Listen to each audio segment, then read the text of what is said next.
Hello! For this exercise, we are going to be working on increasing the mobility of the midfoot strike. So what that means is the area right here in kind of where our arch is, where a lot of times we'll have a little bit of restriction in the ankle. Maybe we have a lot of restriction right here in the foot.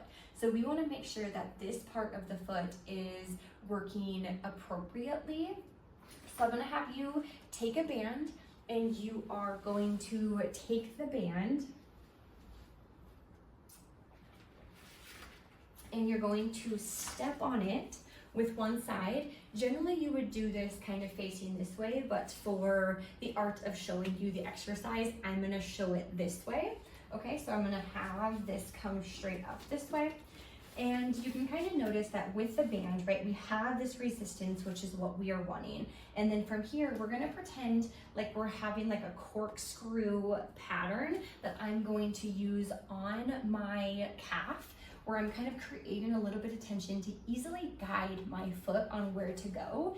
I'm gonna kind of rock it forward, and then I'm gonna push it along that midline of the foot. So I'm creating that corkscrew, I'm moving it this way, and we should almost kind of feel, maybe a little bit of a stretch, maybe a little bit of a pull, maybe you're feeling a little bit of tension in there. It really doesn't feel like a lot. It's very, very subtle.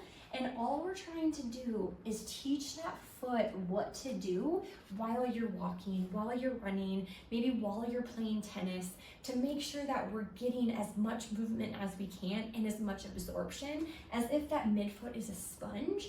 That way that our ankle, our knee is not taking all of the impact and absorption when ideally it's not supposed to, okay? So again, we're doing that corkscrew, we're moving it together on that midline. So again, kind of like that midline, so going into the body. I'm not moving my foot outward, so I'm not rolling on the outside of my ankle, just that middle side of the ankle, okay? Please let me know if you have any questions with that.